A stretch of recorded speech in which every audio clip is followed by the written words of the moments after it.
I wish people who are getting started, who are addicted to sugar and soda and chips and all these delicious kind of tasting foods would understand that, like, try this for a little while because you may choose never to go back.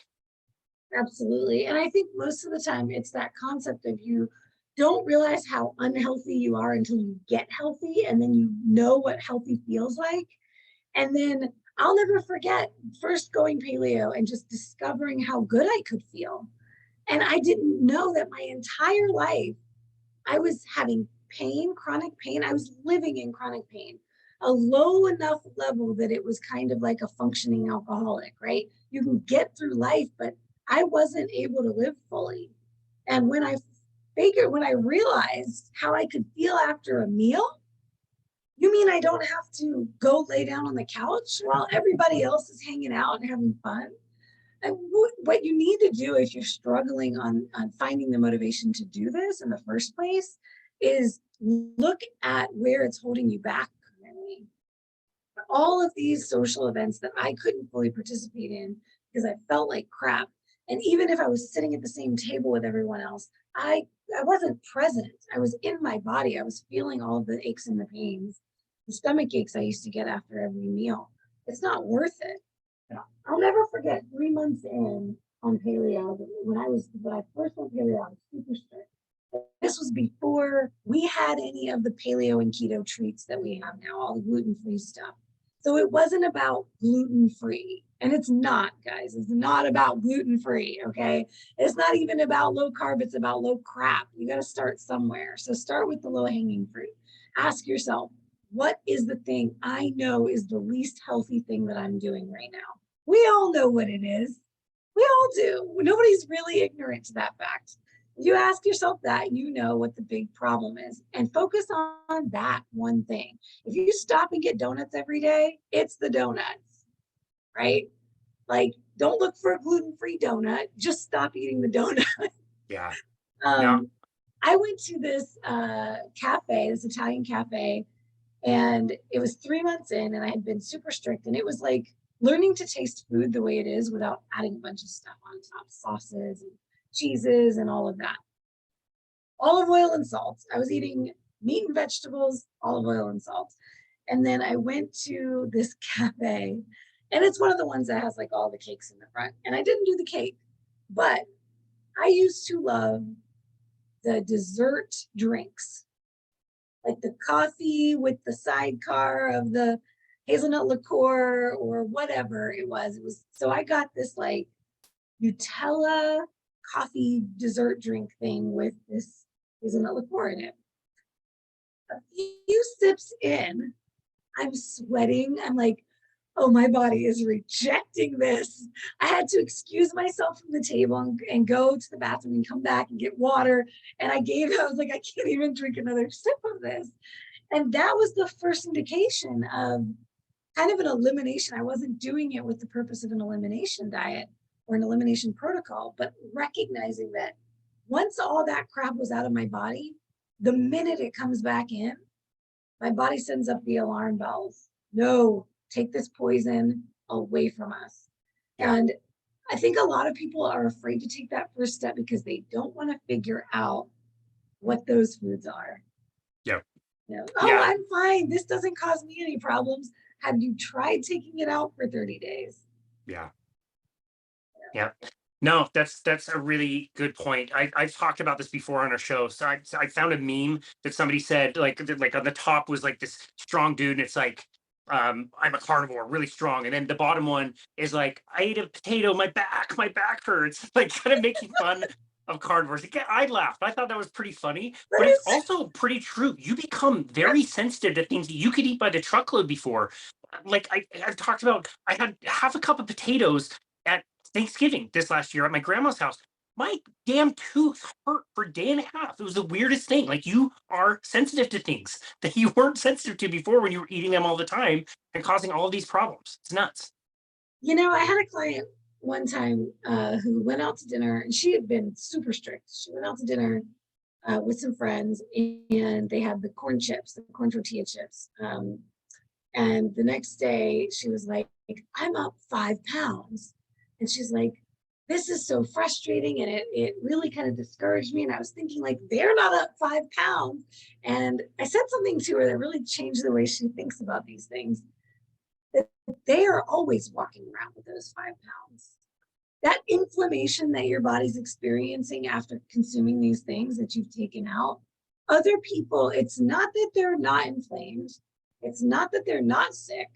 It's not that they don't have aches and pains because of these things. It's because they've become so desensitized to it throughout their life that they don't even recognize.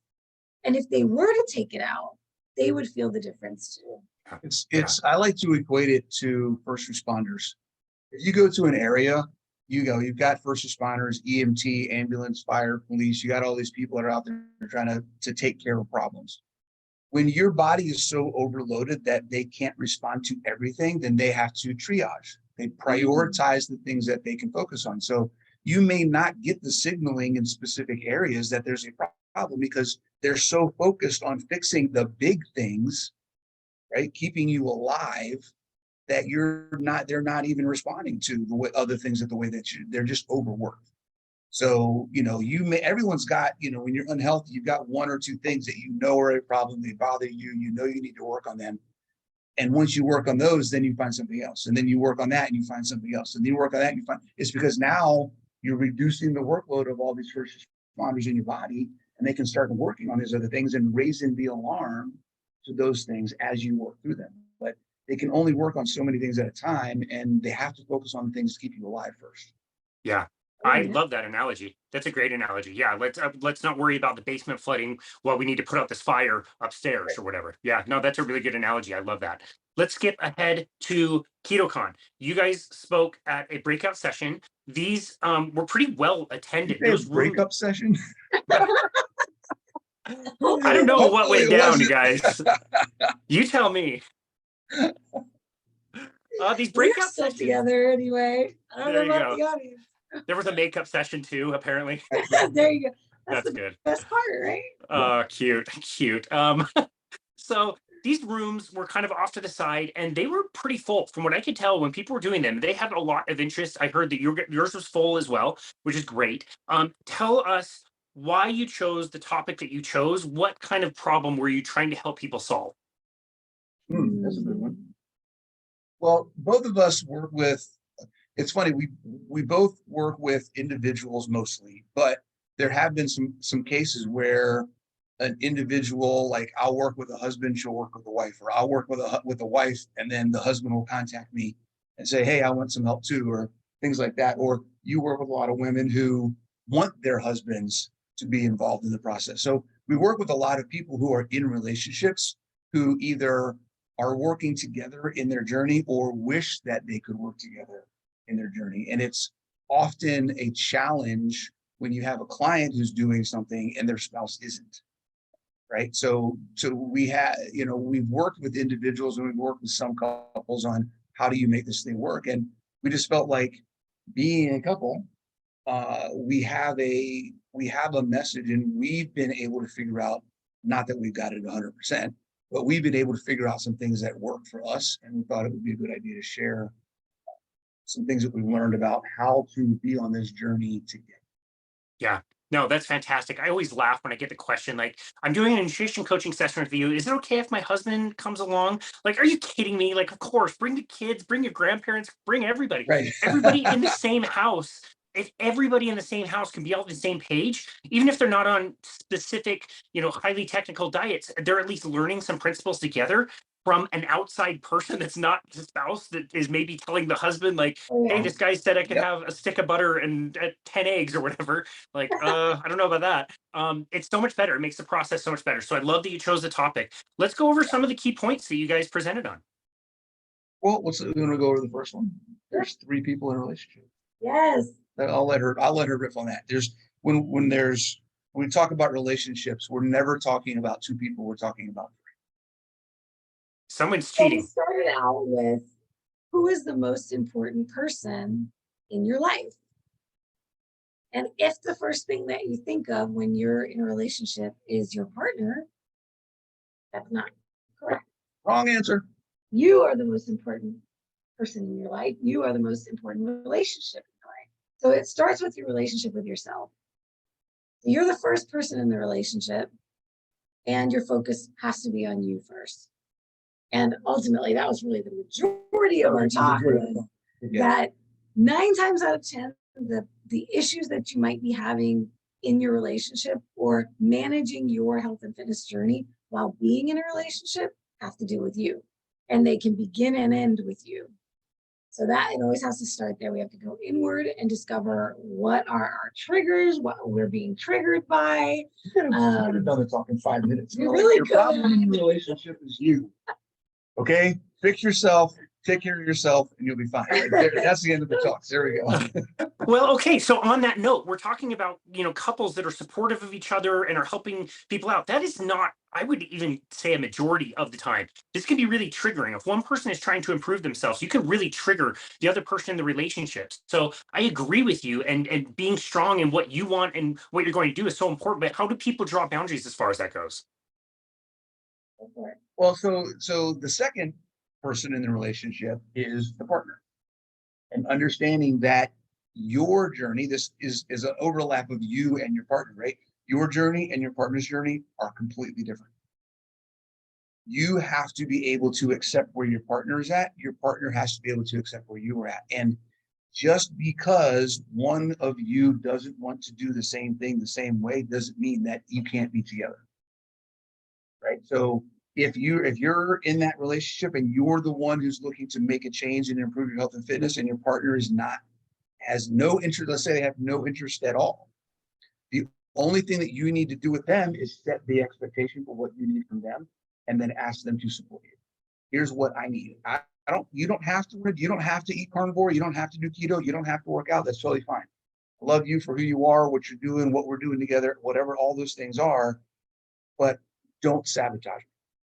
Here's the things that I need from you. I need you to at least allow me the space to prepare my own food, to give me the time to go work out. Like you have to set the expectation. And then as far as your spouse goes, I mean, we're talking to an individual, so I can't really talk to the spouse unless the spouse is listening too. Then I would tell them the same thing. If your spouse is wanting to make a change and you're not wanting to make a change, then your contract with them as their spouse or their partner is that you will support them, whether you agree with it, whether you want to do it or not. You give them that space and the support so that they can do it. So it's just a two-way street. And just like anything else in any other part of your relationship, you've got to work together. It's interesting. Something came up on our live the other night, along these same lines, and it was talking about socializing and all the things that could trip you up in the summertime when you're doing a lot more partying and socializing with other people. Yeah. And one of the things that we talked about was the importance of making your intentions clear and setting those expectations and setting those boundaries. 9 times out of 10, the issue is that there's no communication around this goal, right? A lot of the time, what I hear is people call it my goals, my goals, my goals. All they ever say is my goals. Is this going to help me meet my goals? Well, what are your goals? Have you expressed what your goals are to your partner? Have you expressed that something hurts you? If your partner is bringing your favorite foods home that you're trying not to eat right now, and they're sabotaging you in that way, which many, many couples go through that. Well, let me interrupt real quick. And that's something that happens a lot of times inadvertently. It's not on purpose.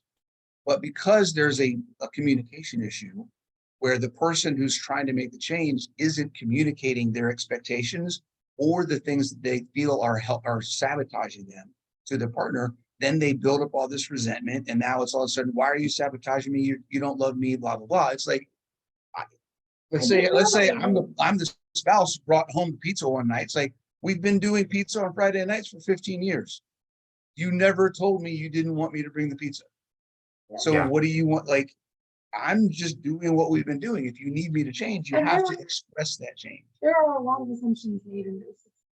Like, well, this is what we do together. So they just never bring it up to their partner because they're afraid to bring it up to their partner because they're afraid of what their partner might say. And this was the foundation of it all in order to have this kind of open communication, we have to prime safety. To feel safe, being able to share anything they want to with you without a fear of judgment.